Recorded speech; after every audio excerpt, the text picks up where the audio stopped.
Mudit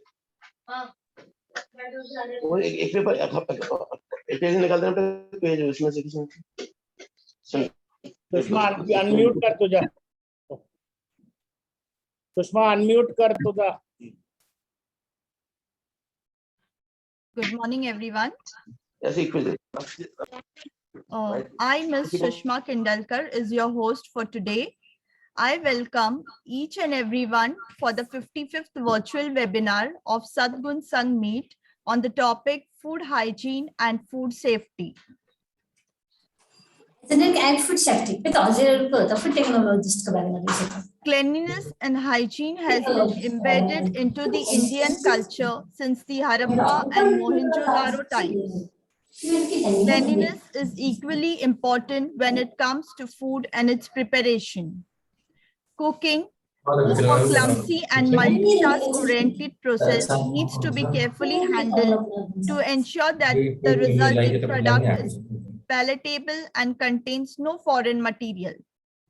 Food safety and food hygiene are important as they ensure that the food you handle and produce is safe for consumption. If food safety and food hygiene are not maintained, consumers could become seriously ill with food poisoning and foodborne illnesses. Therefore, food safety and food hygiene are the utmost important to protect the health of consumers. In business, food safety and hygiene are of utmost importance as it helps to guard the health of consumers from the foodborne illnesses and food poisoning. Sickness occurs when food becomes contaminated by bacteria, viruses, and other germs, making those people unwell who consumes the contaminated food. Agenda for the Sadgun Sang Meet. 8.5 to 8.7, the virtual inauguration by Dr. Sundar Kataria. 8.7 to 8.8, invoking the blessing of deity. 8.8 to 8.15, opening note by Ms. Mansi Patil. 8.15 to 8.20, introduction of the speaker by Ms. Sushma Kindalkar. 8.20 to 8.45, presentation by the keynote speaker, Mrs. Krishna Datta. 8.45 to 8.50, there will be an introduction of the panelists, Mrs. Krishna Datta, Mr. Murlidhar Vaiti, Mr. Anand Pal Singh, and Dr. Sundar Kataria. At 8.50, we'll start with the panel discussion, followed with the question answer session. 9.25, there will be a vote of thanks given by Ms. Mansi Chalke, followed with the closing session. Sadgun Sang, conceived and led by Dr. Sundar Kataria, driven with a mission to elevate the quality, safety, and environmental awareness levels of industry. Sadgun Sang is a series of educative, informative events aiming to illuminate professionals on possible solutions to current issues of industry and economy. Introduction about Dr. Sundar Kataria. He's a chairman and managing director for International Certification Services Private Limited, done mechanical engineer AMIE, honorary doctorate into business management. His experience is into nuclear RAPP. He started his career in building India's first nuclear power plant at Rawat Bata, Kota, Rajasthan. Oil and gas in EIL, he contributed in developing India's first oil and gas field in Bombay High since its inception. DNV, he was head of industry and offshore development with DMV for 2 decades. ICS, he is founder of first Indian conformity assessment and inspection body known as International Certification Services Private Limited, which is a provider of a total quality solution under single umbrella with a wide spectrum of services. His achievement is into a lifetime. He has received a Lifetime Achievement Award of NACE Corcon, has also received several national and international awards. So I request you to virtually inaugurate today's session.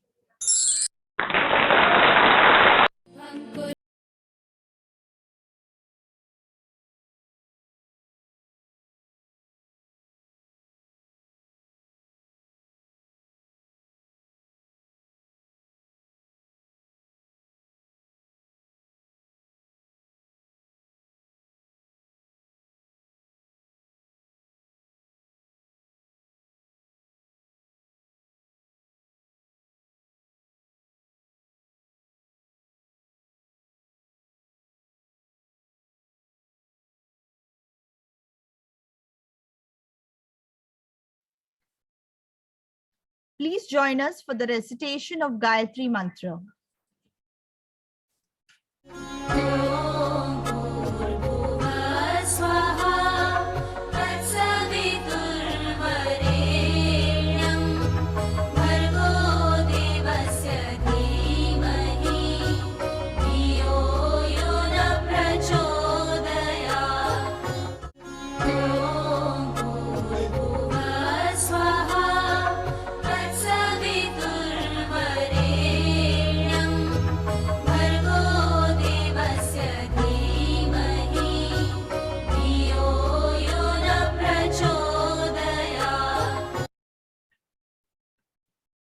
Welcome and opening note by Ms. Mansi Patil. Ma'am, I request you to please take the session from here.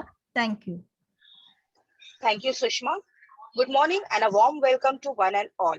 Food safety and food hygiene defines as handling, preparing, and storing food or drink in a way that best reduces the risk of consumers becoming sick from the foodborne diseases. Food hygiene falls under the umbrella of term food safety. Food hygiene itself does not include all the key areas of food safety. It covers all the aspects of ensuring that the food is safe for the person to eat, whereas food hygiene usually more specifically concerns foodborne illness, which arises because of primarily bacteria contaminants, but also chemicals and physical hazards. Why is food safety and hygiene important? How do you produce and handle food which shall be safe for consumption? How to guard the health of consumers from foodborne illness and food poisoning? How to keep one healthy and preventing the additional cost of buying medications and medical checkups? We shall all be getting the answers to our questions and queries in today's session, Food and Hygiene and Food Safety by Mrs. Krishna Datta. Thank you. Thank you, ma'am. Introduction of the keynote speaker. Keynote speaker for today is Mrs. Krishna Datta. She's a director for Great Foods Impacts Private Limited, done BSc in microbiology, MSc into microbiology. She's a lead auditor for QMS, FSMS, OHSMS, and EMS. She has vast experience of 26 years in food industry. She has been awarded for the meritorious service in IRS, won the Best Paper Award for paper presentation on microbiology, kill corrosion at the NACE CoreCon in the year 2003. Ma'am, I request you to please take the webinar session from here. Thank you so much. Thank you.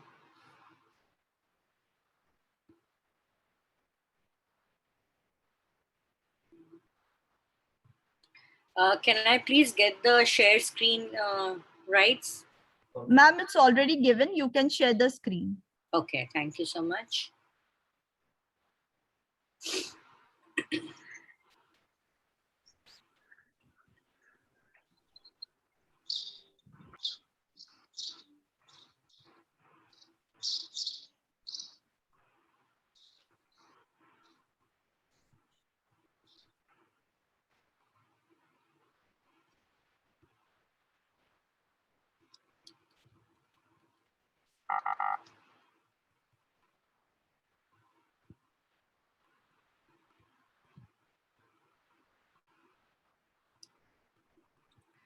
Is the screen visible to everybody?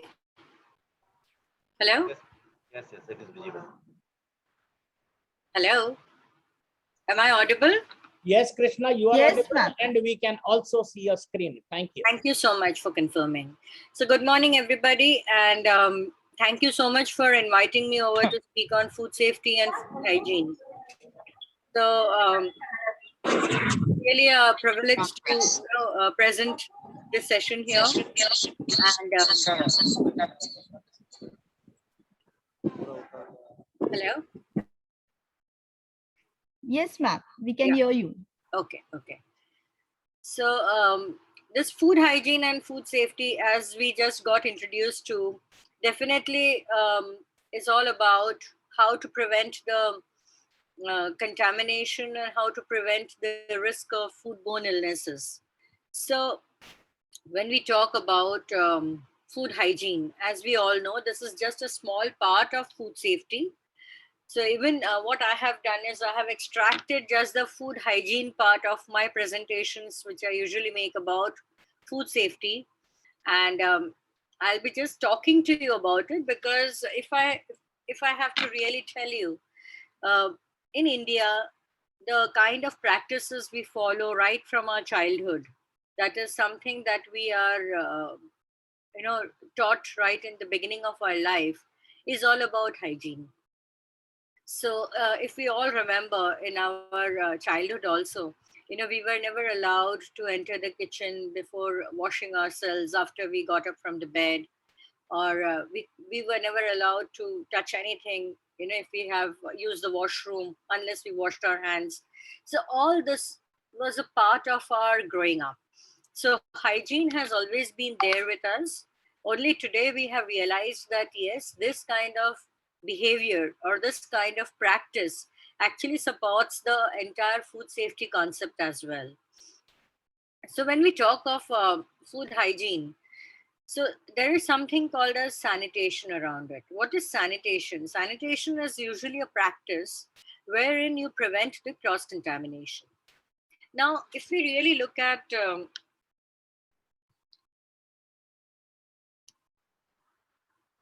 okay, I will start my video. Okay, just a minute.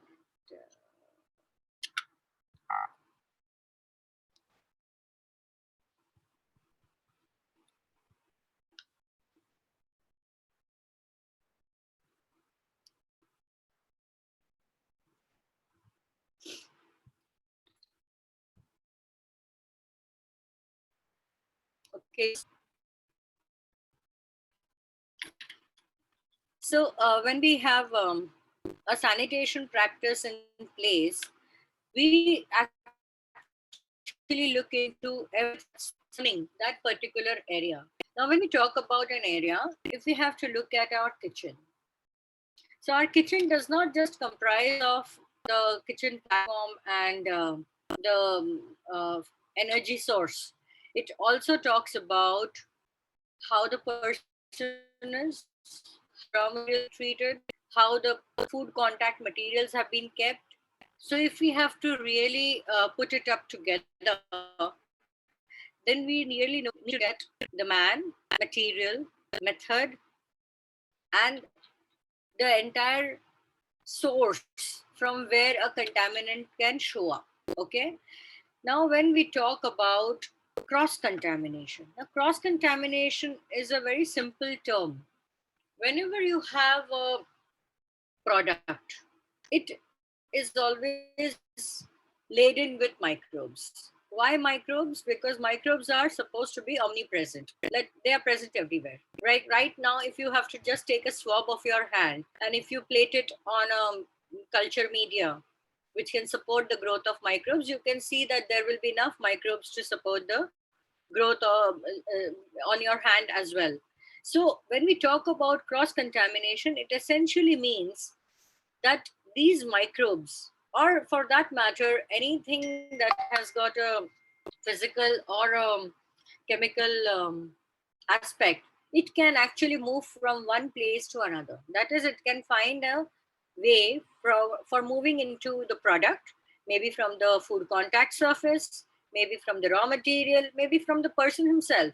So for example, you have had an injury in your hand and you're applying some kind of a medication, maybe some ointment.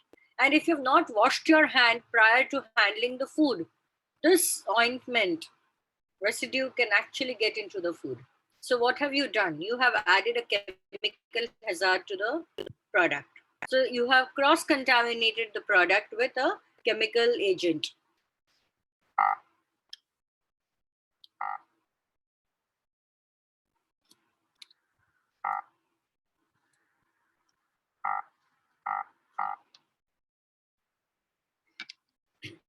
Now, what should be the goal of everybody in the food industry? So the goal is to ensure that no cross contamination happens because of insanitary practices. Okay. Now, when we talk about insanitary practices, they could include a lot of things. So when you're actually talking about food safety or food hygiene, you have to be very careful and you have to look at everything.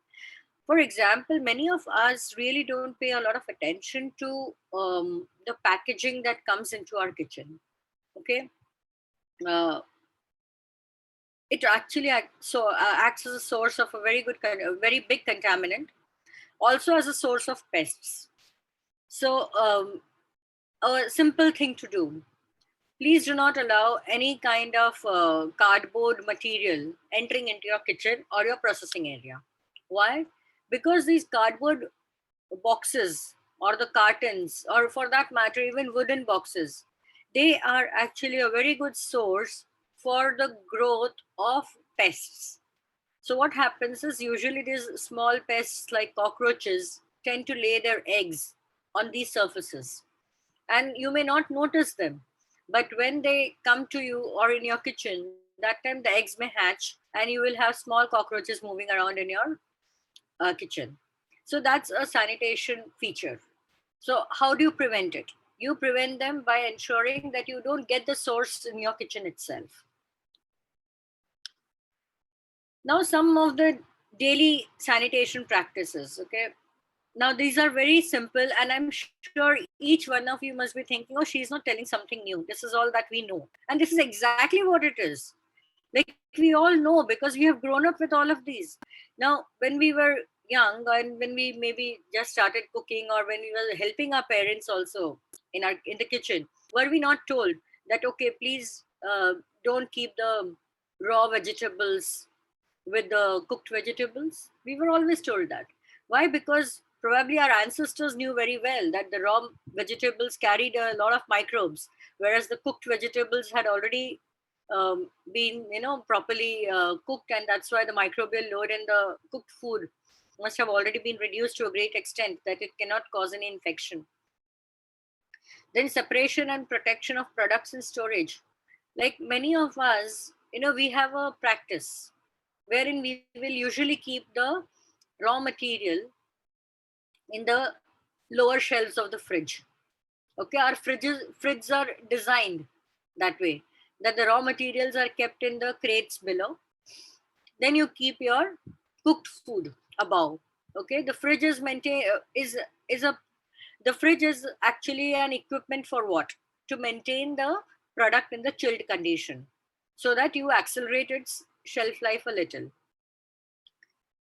Even when you are using veg and non-veg, it's a very simple practice that you keep the cooked vegetables or cooked vegetarian food in the top shelves of the fridge, and you keep the non-vegetarian food in the lower shelves.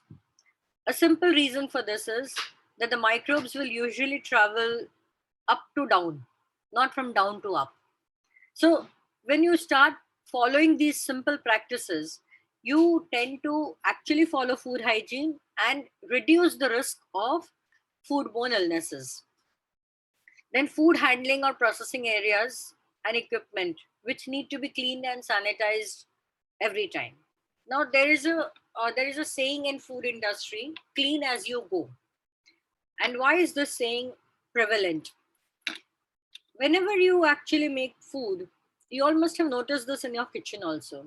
If there is something that has spilled on the kitchen platform, it attracts pests very soon. You will find some ants coming in. Then if you just leave it that way, maybe in a couple of days, you will find some molds growing on it. So these are the simple features which need to be cleaned up immediately. Then employee hygiene, dress, hand washing practices. In fact, if your dress is not clean, if the clothes that you're wearing are not clean, the microbes can travel from your clothes into the food. So that itself will become a contaminant and it will pose a risk. Then your handling practices, utensils. We have a very great concept called farm to fork. The farm to fork is like everything across the food chain needs to be clean. till you have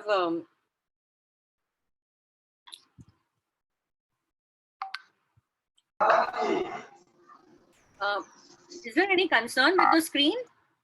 Hello? Hello? Yeah? Yes, ma'am. Is there any concern with the screen? No, no, ma'am. Okay, because somebody just asked me to give them the screen. No, no, ma'am. It's okay, na? Krishna, you are going extremely well. Just keep it up. Thank you so much. Thank you, thank you. Yeah. So when we, so I always say this in my trainings and in my sessions, that you may have manufactured the best of the foods, you may have cooked the best of the foods in the kitchen, but if you are not serving it in clean cutlery, if you're not serving it on a clean plate, if your spoons are not clean, then whatever effort you made before that is all a waste. So everything has to be cleaned and sanitized as you actually manufacture food and consume food. So many a times, when we receive complaints related to food, we always try to evaluate where exactly this must have happened. And that's why the role of different people like food technologists, microbiologists, even your genetics people, everyone become very important, because we need to understand where exactly things went wrong. In initially, it was like if the food was not correct, the manufacturer was always blamed. But eventually it was found that the manufacturer may have done his job, but if the food has not been maintained at a right temperature, if the food has not been handled the way it was instructed, or the food has not been served the way it was meant to be served, then also it can pose a health hazard. Then the next thing is your employee traffic or movement about the plant. Now, when you see a food plant, first of all, you may not be allowed as a visitor inside a food plant unless you have the right authorizations. There's a very big reason for this. And that reason is that any visitor, a person, is a very, very, very big source of contaminant. So unless that person is proven to be healthy, unless that person chooses to actually adopt all the practices that every employee of the organization does, they will not be allowed inside the food facility.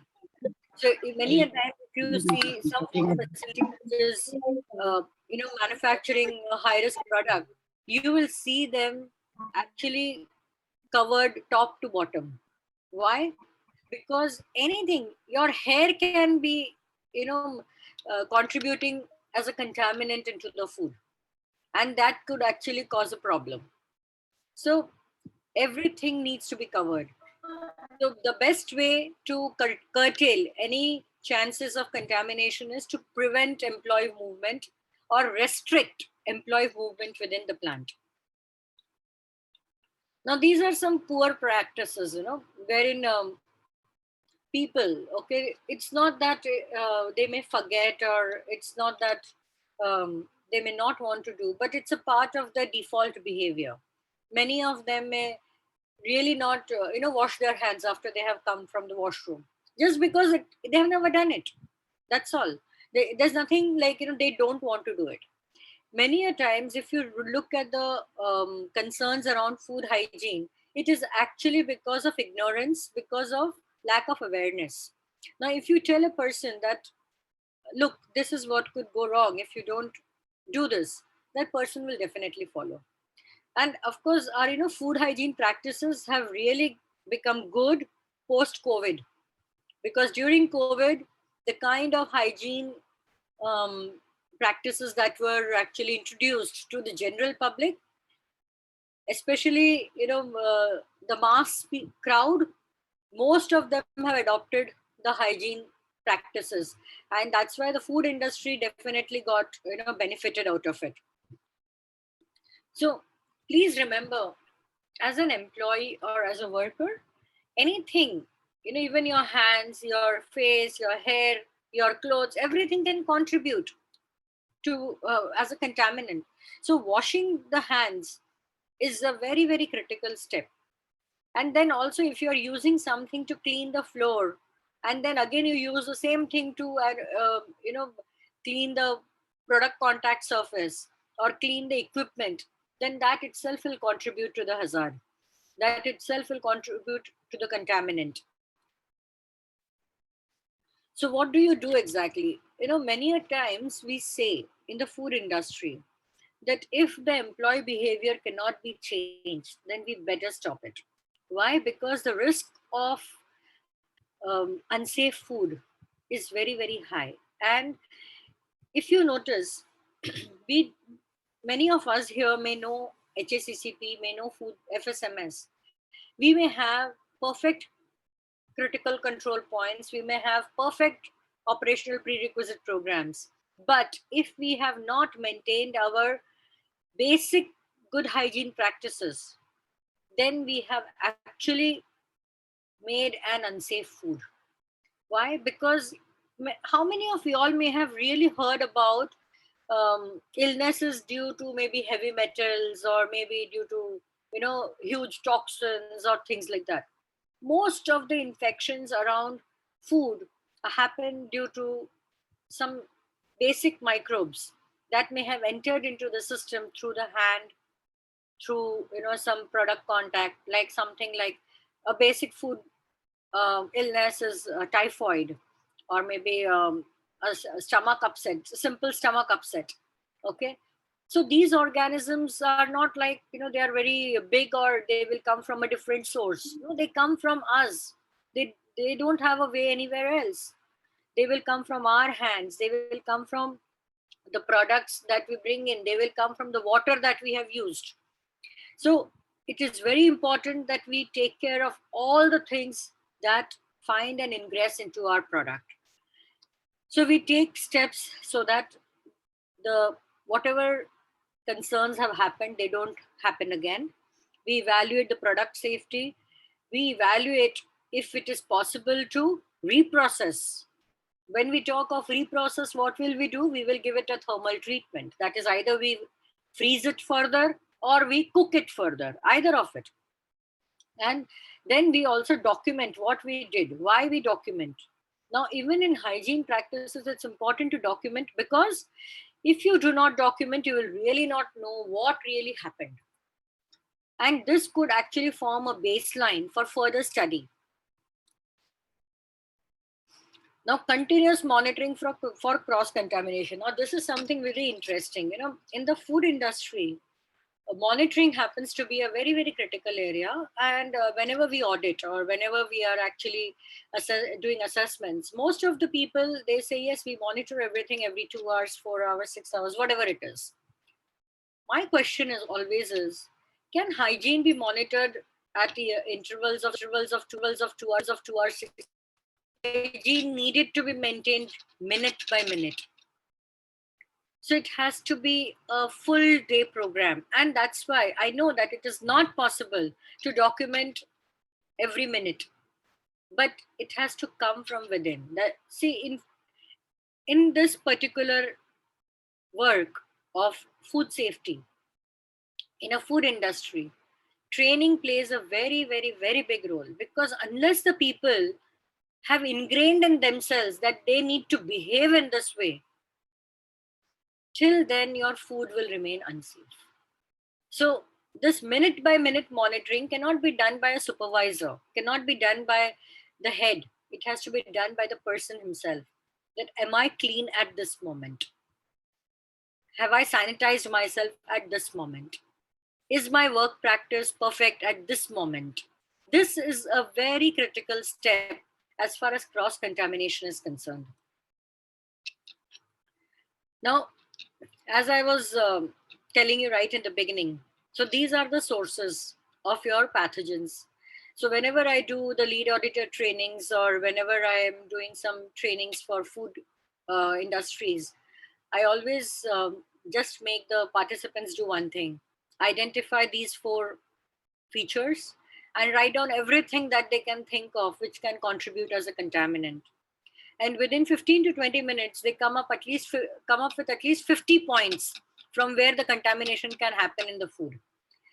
So this is a very, very critical area, because once you have addressed the area from where the contamination can happen, then you can actually take an action. So whenever we talk about HACCP or food safety or food hygiene, we have to know the source.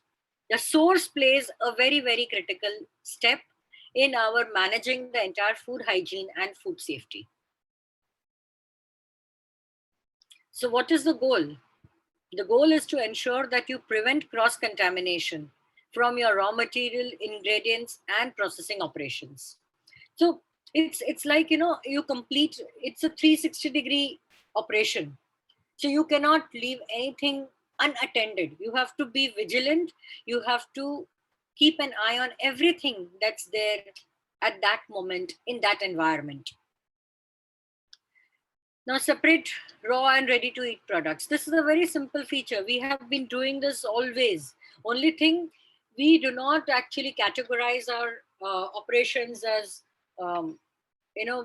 in process, semi-processed.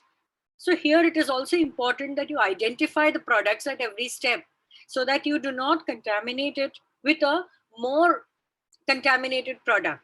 Like, as I said, when you may have picked up a vegetable which is now to be cleaned, cut and sorted, and then that is just marinated, and that's a semi-processed step, because that semi-processed step is better than the raw, because the microbial load has been reduced because of the cleaning operation.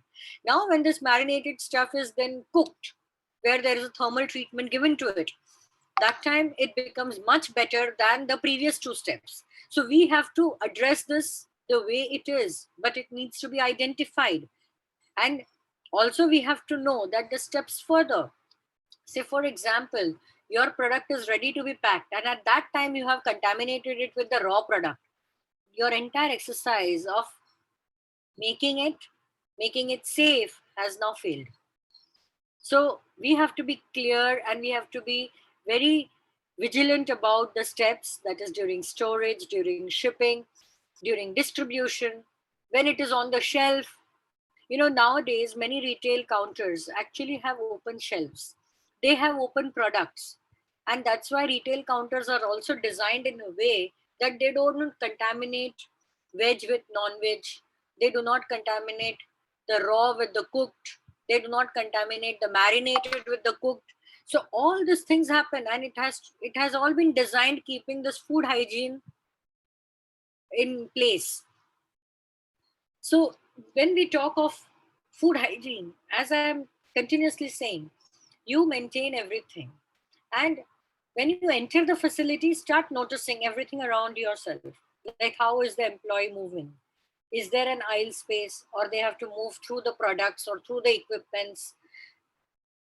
How do equipments behave? Like, are you moving the equipment on and off, or are they, kept in one place? What are you doing with them? How are you moving the used vessels to the pot washing area? So these critical things actually play a big role.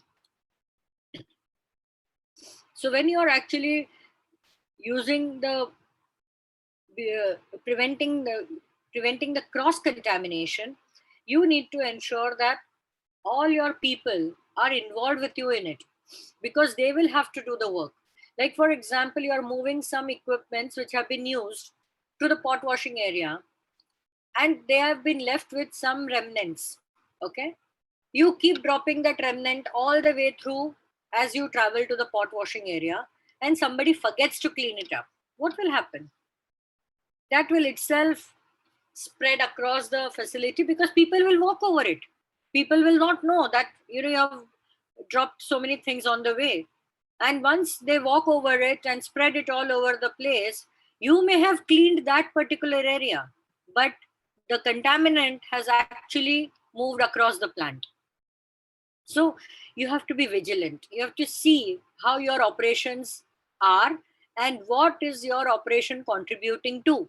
Like, consider if somebody who is actually going with this equipment to the pot washing area notices that the remnants are falling on the floor, he can immediately tell somebody to clean it up after him, so that it gets cleaned up and nothing will happen. But if he is not vigilant, if he is not thinking, if he is not noticing, or if he says, "Arey baad mein wo ho jayega," then you have messed up. Because before you have known, that remnant has actually become a contaminant for the entire plant. Then your employee hygiene practices, of course, this is now a very known feature. Like, in the food industry, usually we have hand washing as a practice every 1.5 to 2 hours. And there are alarm bells which will ring, and every 2 hours people come out, wash their hands, sanitize, and go back. Of course, jewelry is never allowed. So you remove all the jewelry before you move into the assembly or the food processing area. Your hair is properly restrained. Beards are properly restrained.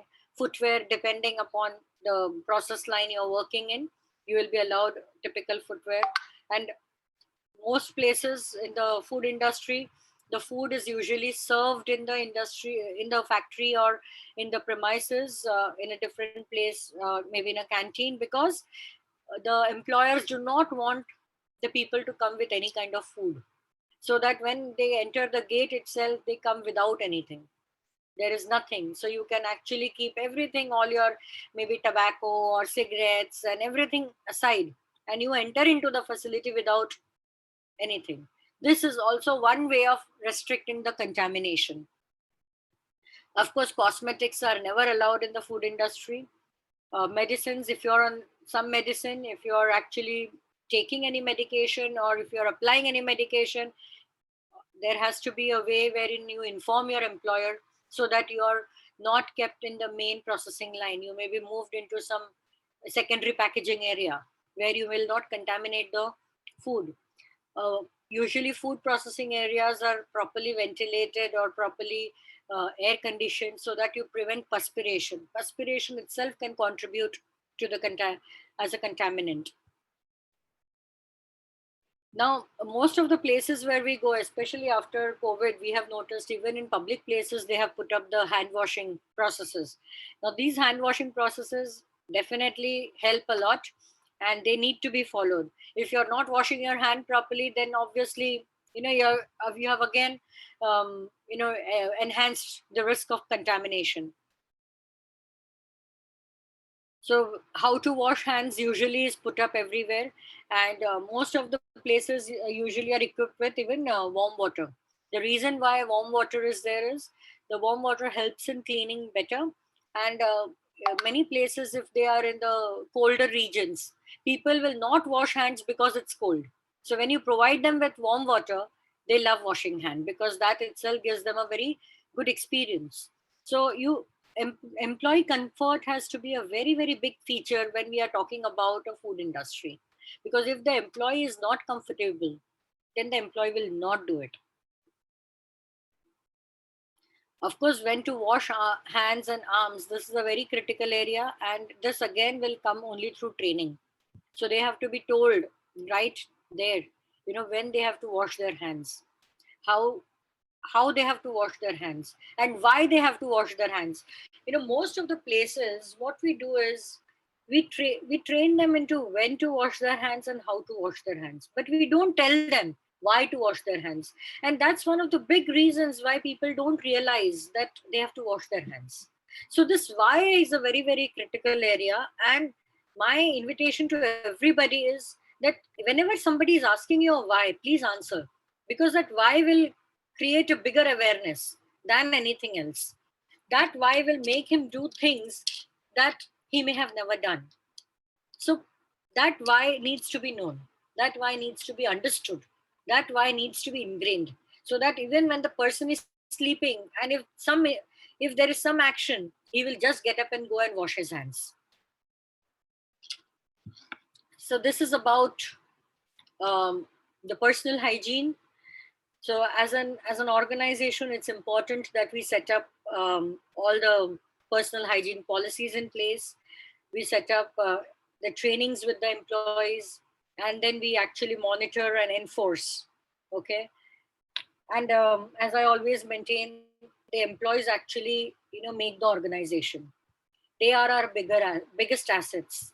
So we need to address them more than what we address. Maybe the products play a big role, definitely yes, because without products we don't exist.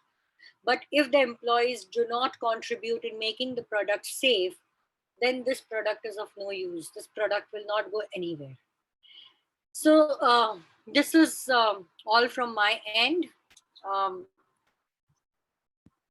would invite you all to, ask anything that you all would like to ask, or you all would like to know more.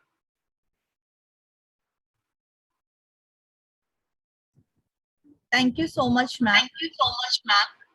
Thank you so I much think for I giving kept- I such was a on time, brief or- discussion on the topic of food hygiene and food safety. Now, let's start with the panel discussion. The four panelists for today are Dr. Sundar Kataria, Mrs. Krishna Datta, Mr. Murlidhar Vaiti, and Mr. Anand Pal Singh.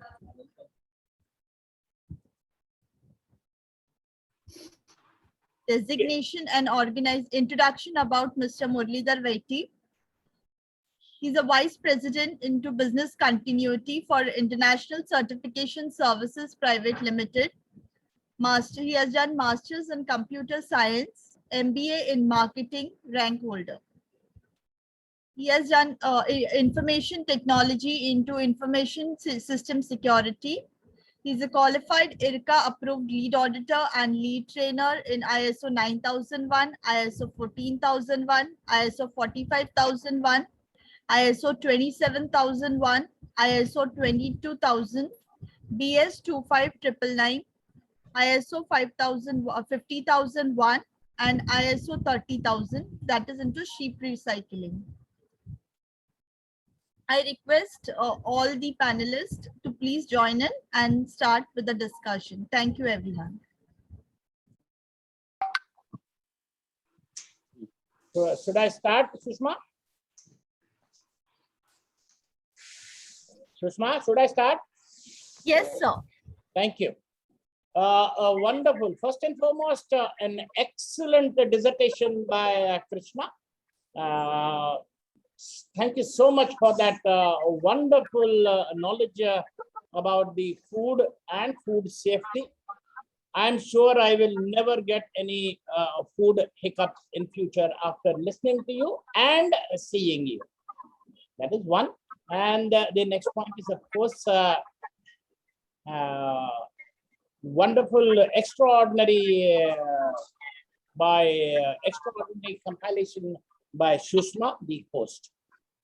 Great, Sushma. Thank you for being with us. Okay, so I think let's start the discussions now. The first, I think a lot of talks. Krishna, would you please help us understand any food-related legal requirements or compliances, please, in India specifically? So as far as food hygiene is concerned, we have this Fssci Schedule 4. Okay, so this has been actually identified with respect to ensuring good hygiene practices in the organization. And if you look at the Schedule 4, you have the Schedule 4 described for different categories, okay, for restaurants, for manufacturing, for dairy, and it has been set up separately. The reason being that when you actually follow Schedule 4, you have addressed the basic food hygiene necessary for that industry. So this is a mandatory requirement as far as the food safety is concerned.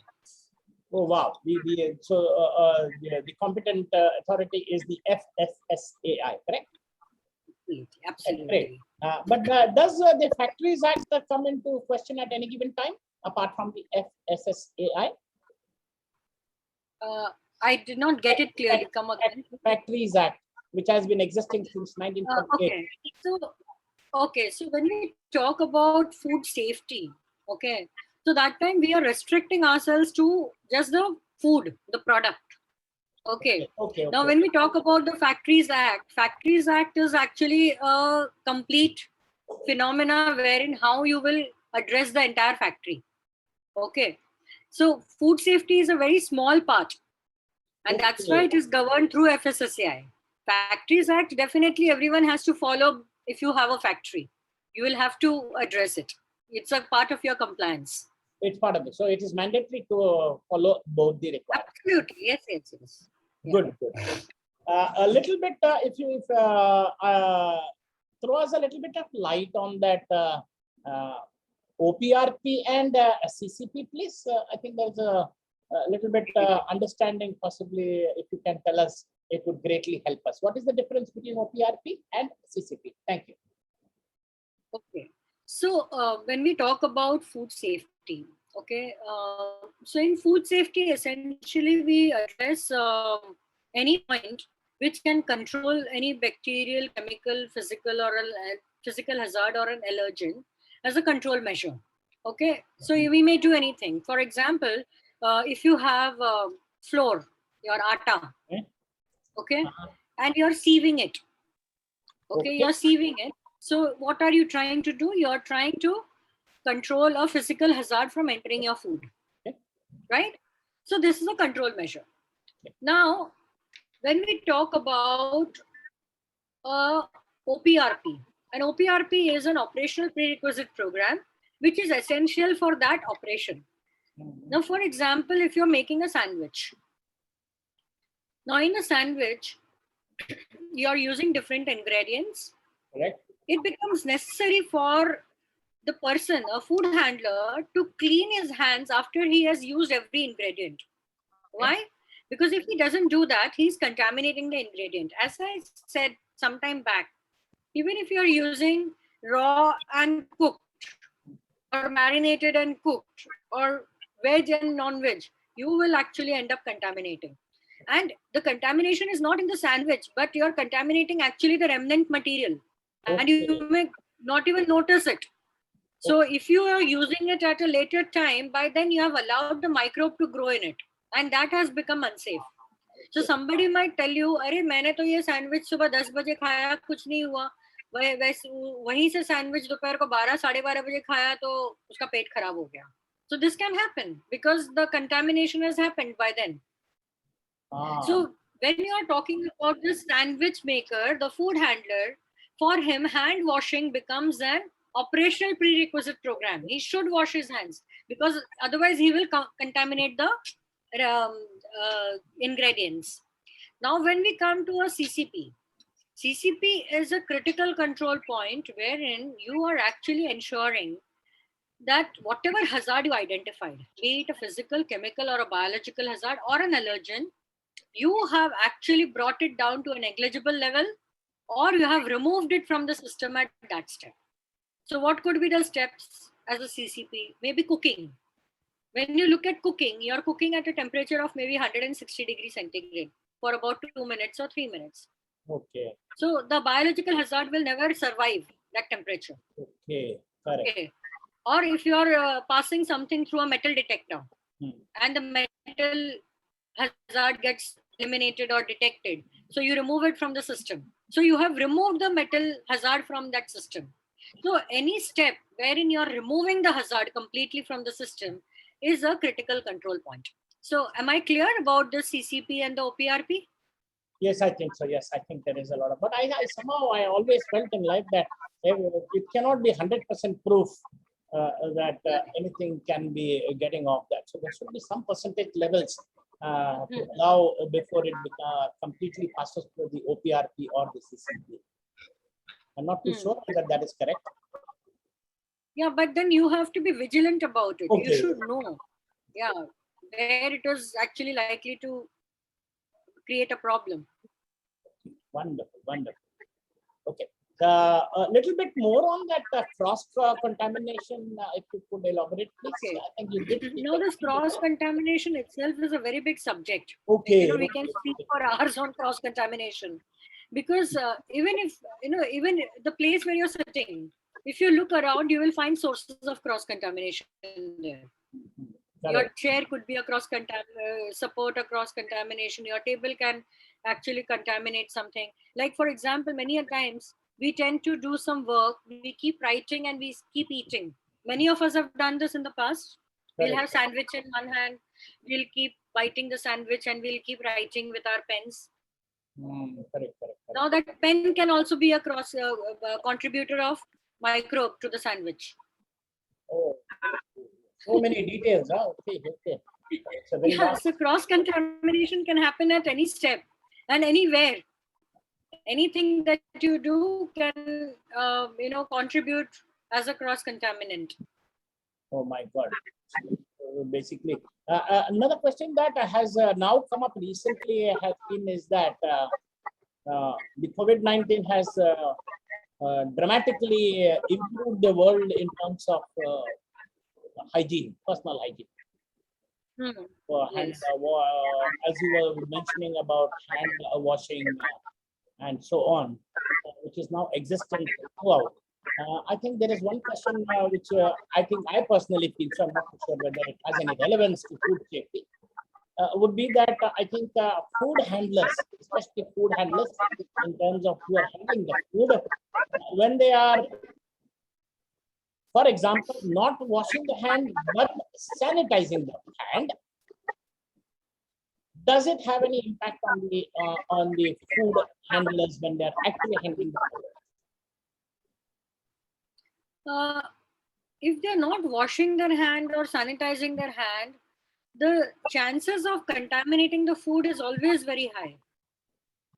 No, about my So question was washing, that I was thinking that if they are using the what do you call it, sanitizer instead of washing the hand by water, and because the sanitizer, as we are all aware, contains some amount of alcohol. So, does it have any impact on the food? the sanitizer will not have an impact on the food usually because they are usually alcohol based. And something, see, you're using a sanitizer and obviously you will be eating something after it. So they have been probably identified as food safe. Only Okay, then they are being allowed to be used as sanitizers. okay, great. Wonderful. I think anybody else has any questions? I'm not too sure if anybody has any questions. There are too many people here, but yeah, I think I would like to, if you can give us some examples of your actual food training or food actual food companies, it would be of great help. Actual examples, how it happened and what corrective measures have been taken. So essentially with technology, a lot of things are actually becoming more and more effective. Okay, like for example, there was an organization where I audited, and as we were entering inside, that time only we saw that they have something like an air wash system. Okay, so when you enter, you are actually going through a tunnel where there is an air wash, and then you enter. So the whole idea is to reduce the microbial contaminants on your own self, okay, which you may be carrying inside the system. That's a very good practice. Then many places we have also seen that your hand washing systems are usually they are sensor based, so you don't have to touch anything. So you're keeping your hands free, you're not touching anything. So post hand washing also, you don't contaminate your hands just by virtue of closing the tap or something.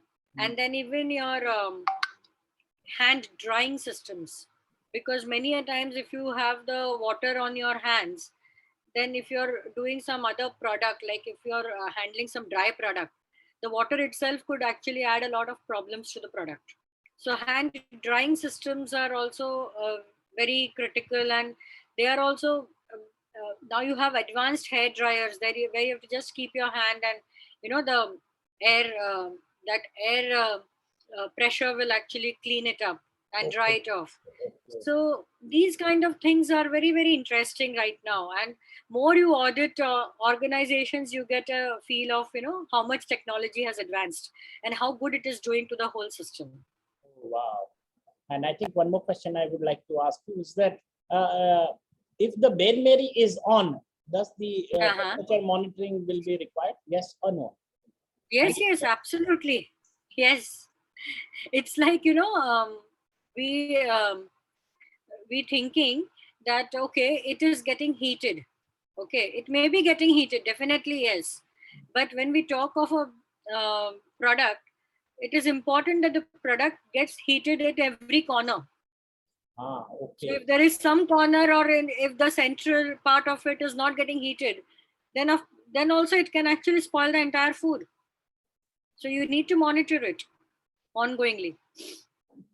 Okay. So I think, let me see if there are some more questions on this side. Okay, there is one more question coming up on from the chat. As a consumer, how can I check whether the food is safe and hygienic to eat at a restaurant? A very interesting question, because see, when we travel abroad, usually people do not have any concerns in showing their consumers or customers their kitchen, okay, which gives them an elevated sense of safety and hygiene. But in India, this kind of a practice has still not got a lot of importance. Like if you ask the restaurant owner, or if you ask the manager to show him your kitchen, he would not want to do it. So essentially, when we eat in restaurants, we usually go by reviews, or we usually go by how the food is. Now in food, there is another big issue, that is that we are more worried about the taste of the food than about the safety of the food. Correct. Okay. So most of us choose not to ask about the safety of the food, because we are ignorant about the fact that the safety of the food plays a bigger role. We don't know. So as a consumer in a restaurant, if at all you want to be assured of the safety and the hygiene of the restaurant, then maybe ask a few questions to your manager or to the owner of the restaurant. That's the best way you can do it. Ask him to take you across the kitchen, and then let's see if he agrees, and you choose to have food in that. Absolutely, absolutely. Either he agrees, or either he agrees, or he throws you out of the restaurant. Correct. Okay, and one more thing, I think we have a lot of wonderful street food in and across a state like Mumbai. They are the lifeline, actually. But then I think if you see the washing, it's done in a tub actually, of the plates, etc. Yes. But the food still sounds excellent, as you said. The taste comes into effect. Now the question is that how many times can they wash the plates into the same water? Number one, and do you think the water needs to be tested, and if it makes the food safe? Thank you. Yeah, please go ahead. See, as far as street foods are concerned, now efforts are being made to actually train them, bring about some awareness, but it will take time, because in a place like Bombay, if somebody wants to do some work, the first thing they can think of is start a small street food joint. And for that, they need absolutely nothing. They can, right in front of their house, they will bring some fried vadas, bring some breads, and make vada pav and sell. Yes or no? Absolutely correct. I mean, everybody is doing that. Correct. And they will have a good sale as well. A restaurant or a cloud kitchen may deliver just about 18 to 20 packs a day. But this vada pav seller must be selling about 100 to 200 vada pavs a day. And this is exactly what's happening. Of course, this fits the pocket. So when we talk of street foods, the best thing that we can do is only bring about awareness. And again, see, there are a lot of pros and cons around it. In the street food, the risk is the water. The risk is that they don't have adequate cleaning facilities. But another thing that works for them is that they will never have leftovers. Everything gets used up. So the microbial contaminant proliferating within the food is highly reduced. It will not grow. Correct, correct, correct. But yes, you may still have concerns around, getting some illness due to the cleaning operation. That will remain. So it's also a customer perception. As a customer, when I'm having a street food, at least for 2 seconds, I may think, क्या होएगा, ज़्यादा से ज़्यादा एक stomach upset हो जाएगा. ठीक है. But when you're having food in the restaurant, you will never think this also. But you may end up having a stomach upset because of the food in the restaurant. Absolutely. And it's possible. Correct. Okay, and I think there's one more question that has always been up to these things is the tertiary products. Yeah. So how does it have an impact on the food, if at all it does? And what sort of things needs to be taken care in terms of actual food versus the packed food?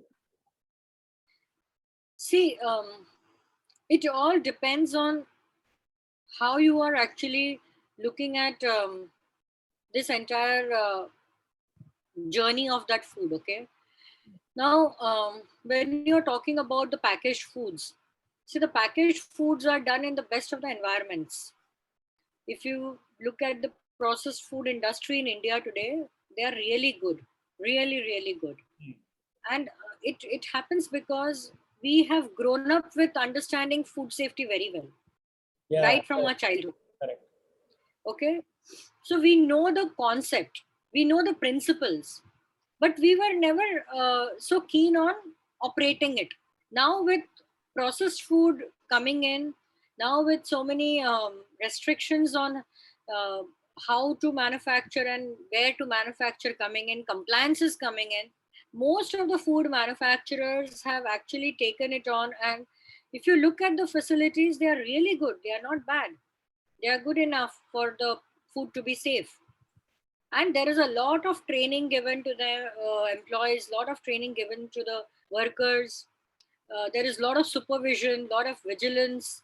So the packaged foods that you get usually in the market, they are definitely good.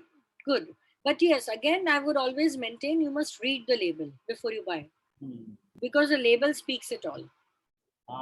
Correct. I think there are 2-3 questions coming along with that. Number one, I think just recently, yesterday, I read a news that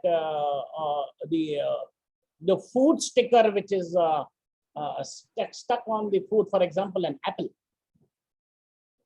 is it palatable or no? Krishna, you're frozen. Yeah, now we can hear you. Yeah, please go ahead. We can't hear you, Krishna.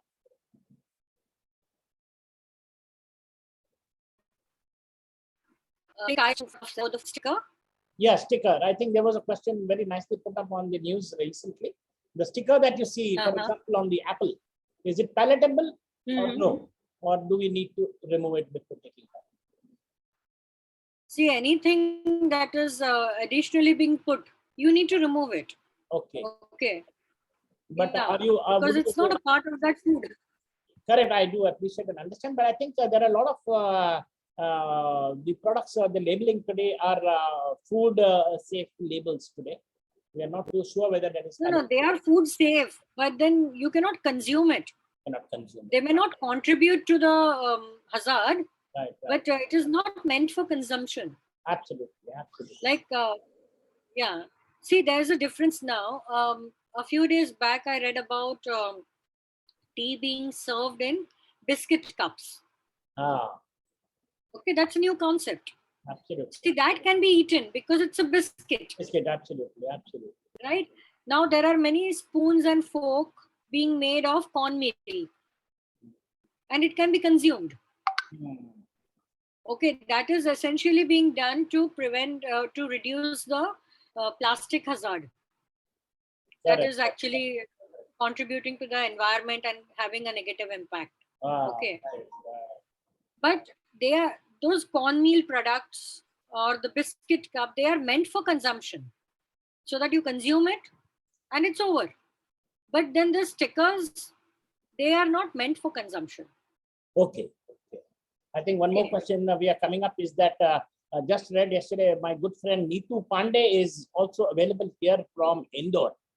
And Indore happens to be in the 5th consecutive year the cleanest city in India. Correct.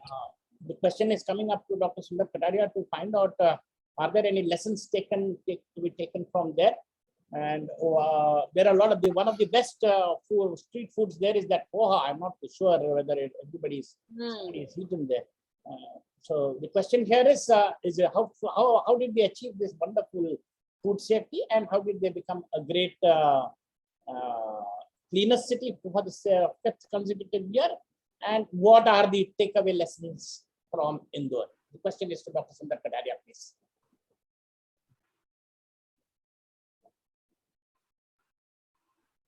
You need to unmute yourself to answer, please. Yeah. Very good morning to all. And thank you, Muralidhar sir.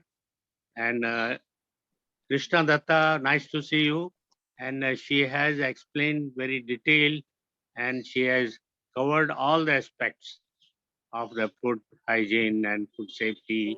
And it's quite a vast subject. It's difficult, but in a short time she has explained. And a very relevant question by our expert, Mr. Muralidhar. Thank you. Can you elaborate your question? Question was Neetu Pandey is one of my good friends in Indore from ICS. Yeah. And Indore has been for the 5th consecutive year declared as the cleanest city in India. 5th consecutive year, number 1. So the question here is, how are they keeping themselves? The food of Indore, for example, the poha, as we know, is one of the best that we can see in all over India. So how are they keeping the food safe? And what are the lessons the other cities or states that can take away from this, from Indore? Well, if you see the food processing and food manufacturing, there are a lot of things which goes into it, right from the ingredient, raw material you are using, oil you are using, masalas or spices you are using, main ingredient you are using for poha, and all these things. Because poha is already rice is processed to make poha, and then it comes. Now again, it depends how is the quality of that your material, what is your taste, everything will depend upon that one. Now that is the most important. Apart from that, now how you procure it, how you store it, and after the storage again you are manufacturing it. Now in manufacturing again, the process maybe you put some onion or fry it, and you put some masalas, and you make the good gravy or masalas, adding that, and then you use the water to make this poha wet. And now the quality of water will always depend upon. And Krishna Datta has explained very clearly that water also makes a lot of difference. And now the utensil what you use, and after cooking it, how it is served, how it is handled, how it goes to the consumer, what are the the containers you are using it for serving it. So all this plays very important role. Now, as Krishna Datta has told, the street food is safer than the restaurant. Of course, there's a big question mark. Of course, in India, they follow good hygiene practices. But one thing is very important. I will emphasize on the training part and certain requirement on the personal hygiene, the medical, or their use of PP, and training especially how to wash their hands, and how their clothes are clean. There's no cross contamination. All this thing plays very important role. So even our Food Act also, though it was started in 2005, but it took very long time to bring it at par, so that everything is covered. So like the POA, what she told is when it is cooked, how much time it took to consume it, and whether they maintain the temperature during this. So that will also make it safe or is unsafe. Now, many people in India, if it's left out, how they are disposed it, most important. Like this, if you go US or Europe and all, the left out food, they may not use it, they may throw it, they will discard it. But one can definitely, you can put it in the cold storage and can be reuse it. Again, how it can be used. So I think there are a lot of things. It is not easy to answer your question, answer her question. Correct. I think there is one more thing. I think we are also food safety auditors to Dr. Sundar Kataria again. I think we should also promote or make the awareness of the food companies to recycle the food. And if the food is waste, we can always give it to the needy. We already have the Sundar Jesuram Kataria Foundation as a charitable trust. I think this could be one of the measures we can collect those food and give it to the needy. I don't know whether it is actually can be done. Dr. Sundar Kataria and Krishna together can answer. Start with Dr. Sundar Kataria, please. Yeah, thank you for the suggestion. Definitely we'll look into it.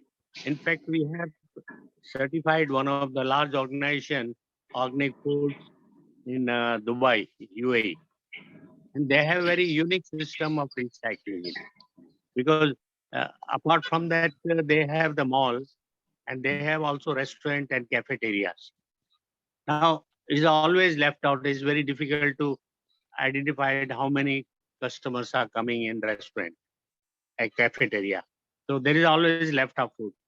And even they have the bakery, the huge bakery. They make the organic this cake and bakery product like your bread and all.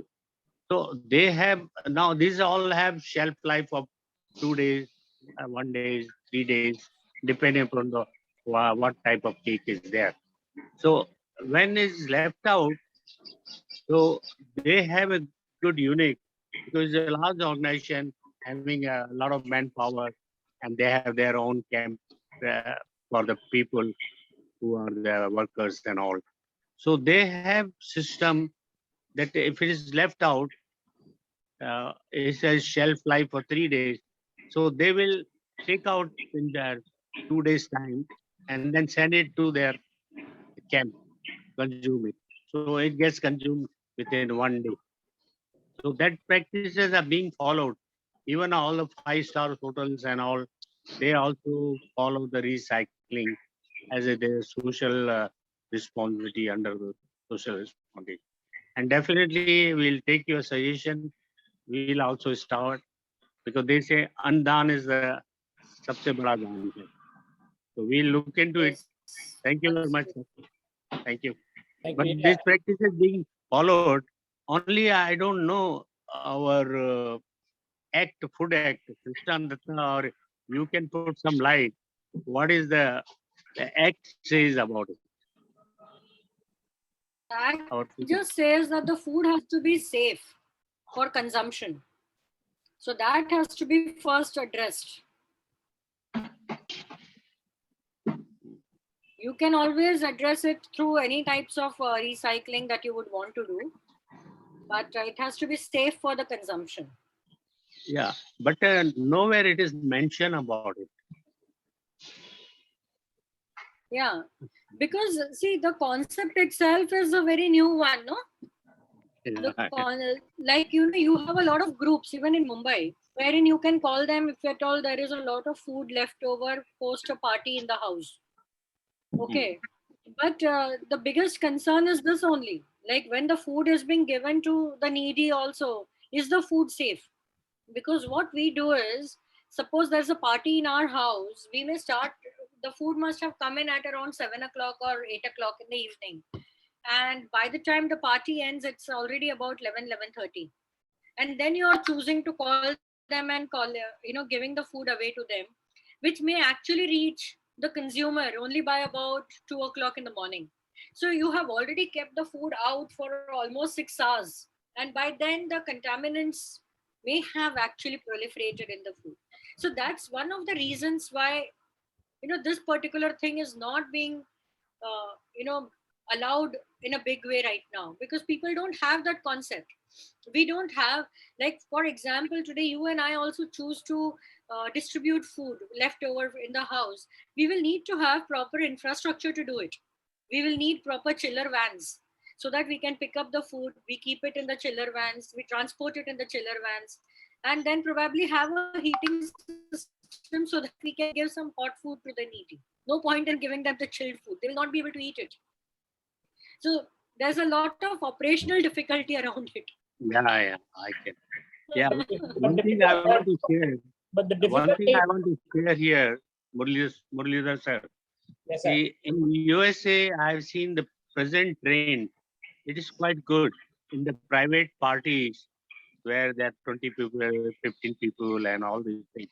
And USA, they say they waste food a lot. That's true. Hmm. But the trend now has come that after the party, whatever left out food is there, then they tell everybody, whatever you like, you please take it. And they keep the containers, empty container ready. And people take those, whatever vegetable, whatever food, whatever cake, whatever things they like it, they pack it themselves and take it home. Good, sir. I So think that's Nice. a lot of good practice that the host doesn't have to throw a lot of material because everything is consumed. So Very such a good. good practices have to start now in India too. Yeah, I think I want to ask one more thing to Dr. Sundar Kanada, sir. I think recently there was a great conjunction with Israel and the UAE. And they have now established diplomatic connections. India being part of the very serious already combination with UAE from beginning.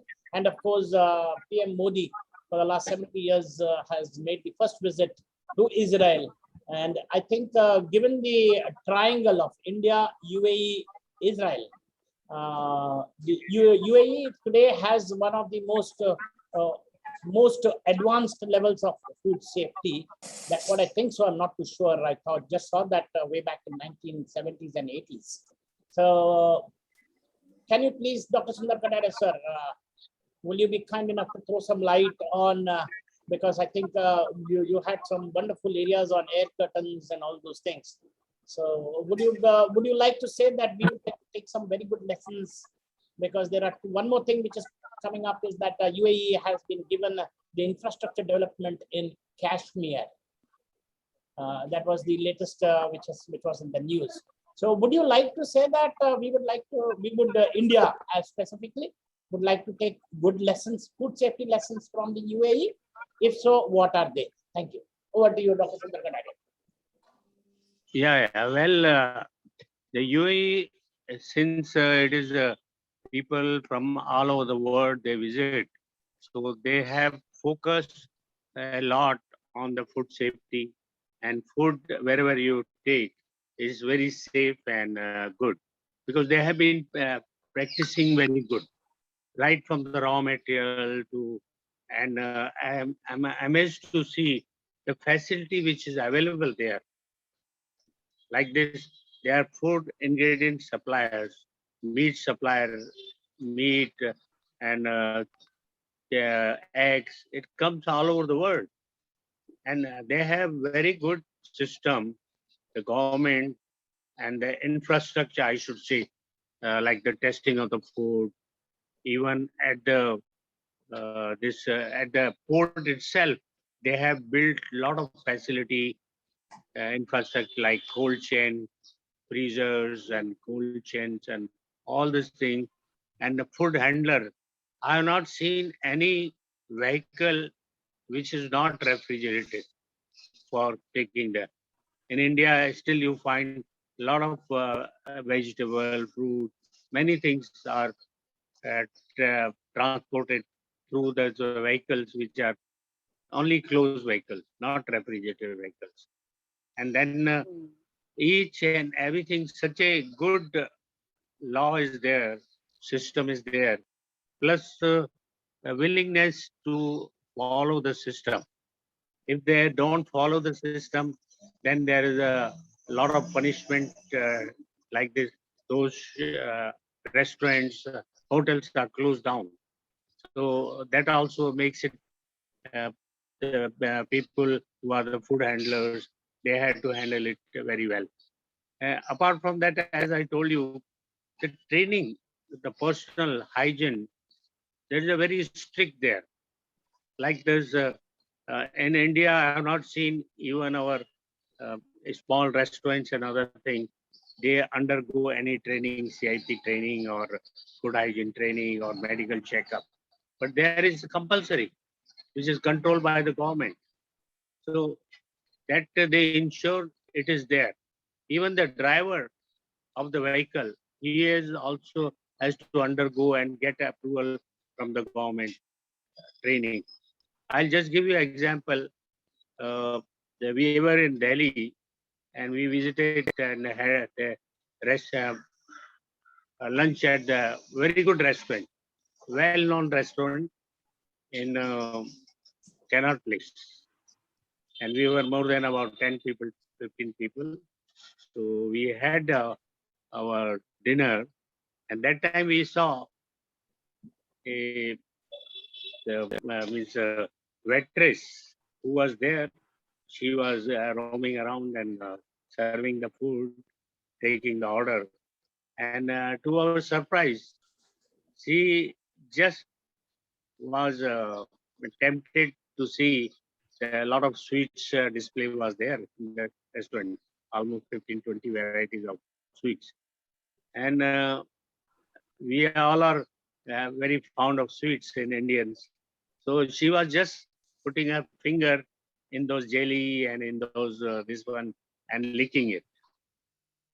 Now, this what you will say? This is definitely contaminating the food, and it is very hazardous. Absolutely. And she was not aware.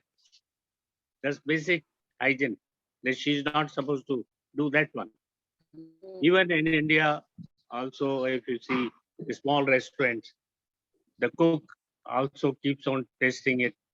People eat in the cooking area. So I feel there's a training, lack of training is there. Training has to be given. Now, another thing, good thing which they have started, UAE, like the central control room, they have implemented the food watch. Every manufacturer has to have food watch software available with them, and they have to record their temperature, they have to record cooking temperature, they have to record freezer temperature, they have to record calibration, they have to record, and training they have to record. So there are many good practices are there. Plus another thing, now shelf life, the food which is out of shelf life. Now they can't dispose unless they get the municipal permission. So there are good control systems are there, good monitoring systems are there. It's quite impressive. I think we should follow certain good practices which are being followed. Thank you, sir. Thank you. Thank you so much. And I think just last two very quick questions. One is to Krishna, and the last one will be to Dr. Kadaria. The first one to Krishna again. Krishna, how does cybercrime relate to the food safety? Does it have any impact, or you would like to say anything on to the? There are a lot of things talked about today on cyber crimes. The cybercrime in food safety would essentially be with respect to only the data that you may have incorporated. Because a lot of, in food safety, a lot of physical thing is actually happening. Okay. Okay. So there is a physical feature involved. your temperature maintenance, your holding, and all that. So, of course, if your systems are driven by softwares and everything, and they are on the auto mode, then there's a possibility that there can be some possibility of cybercrime happening. But even then, we are like very conservative, honestly. If you really look at the food fraternity, very, very conservative. So even if the temperature is showing as -18, we will still go with the probe and check if it is -18 at all or not. So that way it prevents cybercrime to a great extent. At least not that I have heard of in the manufacturing sector yet. Maybe in the retail sector, in the service sector, cyber definitely actually role. It can actually happen there, because there are a lot of things are driven through the softwares, and a lot of things are driven through the communication through softwares. So possibility exists there, but in the manufacturing sector, it's a little difficult. Maybe yes, I don't know. Some water systems, if they contaminate or something, it's possible. I don't know. Great, thank you. And the last question coming up to Dr. Sundar Kataria. I think long time ago I was auditing some beer companies, and it was a very, very, very embarrassing question, but I'm not too sure whether that can be answered. Dr. Sundar Kataria, sir, is alcohol or beer considered as food? Well, this your question was a little difficult. Can you elaborate it? Beer or they are saying they were asking that question. Beer or alcohol, is it still considered as food? And how can it how we can make that food? If it is food, then if it is safe for consumption. Yeah, basically, as she has explained, there are a lot of things when you are processing a food, when you are manufacturing. There are very important critical CCPs are there, which you have to control and monitor. Apart from that, in CCP, you have mainly the temperature, the cold chain, all this plays very important things. Apart from GMP, good manufacturing practices. These three things, basic things, if one take care, so I'm sure our food will be safe. As she has told, we had good practices, ancient time. We were not allowed to enter into kitchen. Even I remember my mother, and she will get up, but she will not 5 o'clock, but she will not go to kitchen unless she takes bath, and then she will enter to kitchen. So there are many good practices that has to be followed, and CCP has to be controlled. You have to monitor and supervise certain PRP, OPRPs. So these are the things which we are doing. And apart from that, you should find out what are the hazards, which are the hazard where you have to control. So as she told, that street food is very hot, and by the time it comes out from the kadai, from the frying pan, it is immediately served within 5 minutes. So there is a less chances of contamination. Thank you. Thank you, sir. That's a good question. I think there is a last moment, one more question coming up from 41 Gargi Puranik.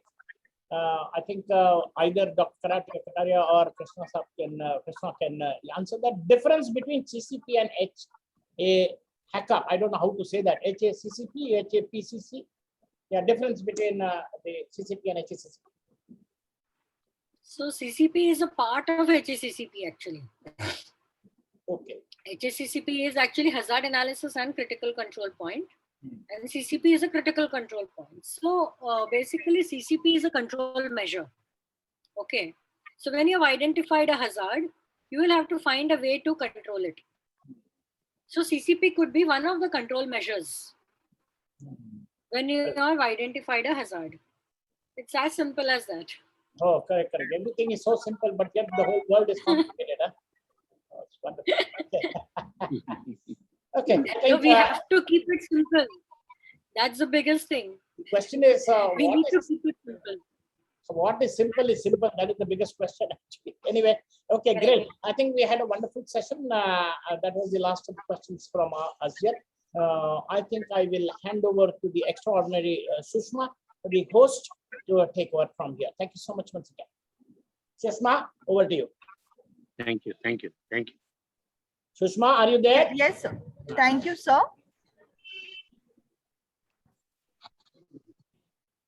What is to be done? Thank you so much, sir.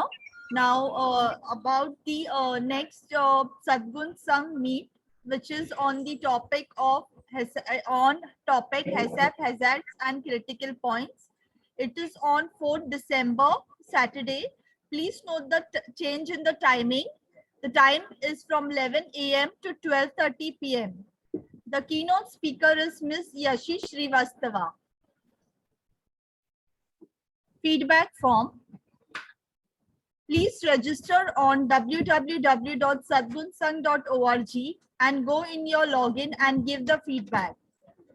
Now I request Ms. Mansi to please give vote of thanks.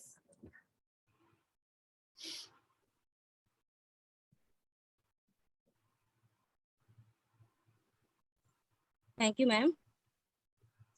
Good morning, everyone. It's such an honor for me to get the opportunity to thank you all leaders.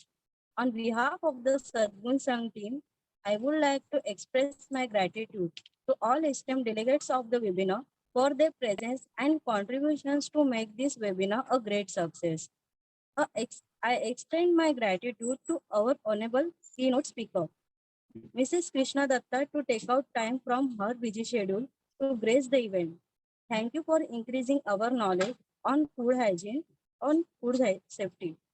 A special thank you to Mr. Murlidhar Vetty for doing justice for our today's topic. I'm also very grateful to Dr. Kataria for his analysis and knowledge share. I would also like to thank Ms. Mansi Patil for such a wonderful opening note. I must thank the organizing team under the guidance of Mr. Sumit Kataria and Mr. Dilip Negi for working hard and arranging successful sessions every week. Thank you and have a nice weekend. Thank you for being a part of Sadgun Food Hygiene.